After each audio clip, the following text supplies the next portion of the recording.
ആരെയും ഇത്തവണ പൊങ്കാല ഇടുന്നുണ്ട്. ആദ്യത്തെ പൊങ്കാലയാണ് രണ്ടുപേരുടെയും. അവരുടെ അനുഭവങ്ങൾ കൂടി പ്രേക്ഷകരുമായി പങ്കുവയ്ക്കണം. ഭവ്യ, ആര്യ, പൊങ്കാലയെടുപ്പിൽ തീ പകർന്നിരിക്കുന്നു. ഇത്രയും നേരം ഉണ്ടായിരുന്ന ഒരു ഫീൽ ആയിരിക്കില്ല നിങ്ങൾക്ക് ഇപ്പോഴുണ്ടാകുന്നത്. എന്താണ് അവസ്ഥ? എന്താണ് പ്രേക്ഷകരുമായി പങ്കുവയ്ക്കാനുള്ളത്? എന്താണ് അവിടുത്തെ ഏറ്റവും ഒടുവിലത്തെ പറയാനുള്ള കാര്യങ്ങൾ?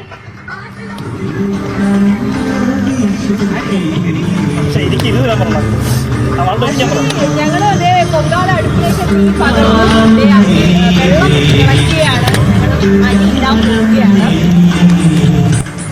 അപ്പൊ 3 വെട്ടം ഇങ്ങനെ ഒഴിഞ്ഞതിന് ശേഷമാണ് അരി ഇടേണ്ടതെന്ന് പറഞ്ഞു. ഞങ്ങളും ആ ഒരു ആചാരം അനുസരിച്ച് തന്നെ ഇടാൻ പോവുകയാണ്.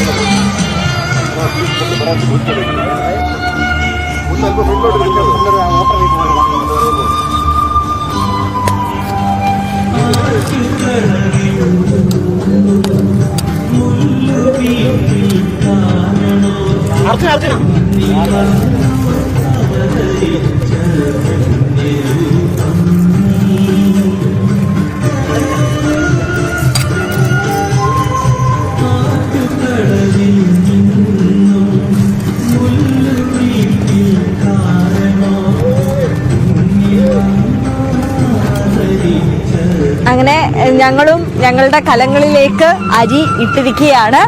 ഇനി ഇത് തിളച്ച് വെന്ത് നമ്മുടെ പൊങ്കാലയായി അതിനുശേഷം അത് പായസമാക്കാനുള്ള ആ ഒരു തയ്യാറെടുപ്പിലേക്ക് കടക്കുകയാണ്.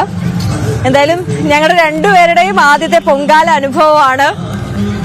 അപ്പൊ ഇവിടെ വന്നു നിന്ന് നമുക്കറിയില്ലായിരുന്നു എങ്ങനെയാണ് ഇതിന്റെ ഒരു രീതികളെന്നുള്ളത്. ഇവിടെ ഞങ്ങളെ സഹായിക്കാൻ ഒരുപാട് ചേച്ചിമാരുണ്ട്. നമ്മുടെ ഓഫീസിൽ നിന്ന് തന്നെ വന്ന തിരുവനന്തപുരത്തുള്ള ഒരുപാട് തവണ പൊങ്കാല ഇട്ട് എക്സ്പീരിയൻസ് ഉള്ള ചേച്ചിമാരുണ്ടായിരുന്നു. അപ്പം ഇവരെല്ലാം ഞങ്ങൾക്ക് എങ്ങനെ വേണം ഓരോ കാര്യങ്ങളെന്ന് പറഞ്ഞു തന്ന് അതനുസരിച്ചിട്ടാണ് ഞങ്ങളും ഇടുന്നത്. അപ്പം ഇതിനെല്ലാം ഫുൾ സപ്പോർട്ടായിട്ടൊരു ടീം തന്നെ ഞങ്ങളുടെ കൂടെ തന്നെ ഉണ്ട് എന്ന് വേണമെങ്കിൽ പറയാം.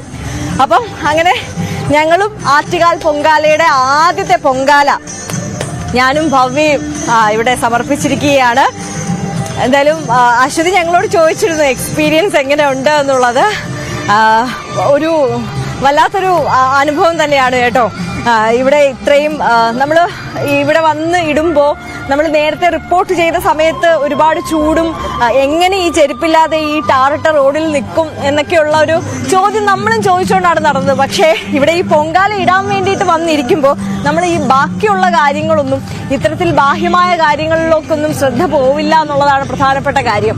അതായത് ഈ ഇവിടെ നിന്ന് ഇത് സംസാരിച്ചുകൊണ്ട് തന്നെ പൊങ്കാല ഇടാൻ പറയുമ്പോൾ പോലും അതിനു പോലും നമുക്ക് പറ്റുന്നില്ല എന്നുള്ളൊരു പ്രധാനപ്പെട്ട കാര്യമാണ് കേട്ടോ. നമ്മൾ ശരിക്കും ആ പൊങ്കാല ഇടുന്ന കാര്യത്തിലേക്ക് മുഴുകി പോകുന്നൊരു സാഹചര്യമാണ് ഉള്ളത്, അല്ലേ ഭവ്യ? ഭവ്യാണെങ്കിൽ ആകെ വിയർത്ത് കുളിച്ച് ഈ പുകയൊക്കെ അടിച്ച് കണ്ണൊക്കെ നിറഞ്ഞ് നിൽക്കുന്ന ഒരു അവസ്ഥയിലാണ് ഉള്ളത്. എന്തായാലും അങ്ങനെ ഞങ്ങളും ഞങ്ങളുടെ ആദ്യത്തെ പൊങ്കാല സമർപ്പിച്ചിരിക്കുകയാണ്. അശ്വതി.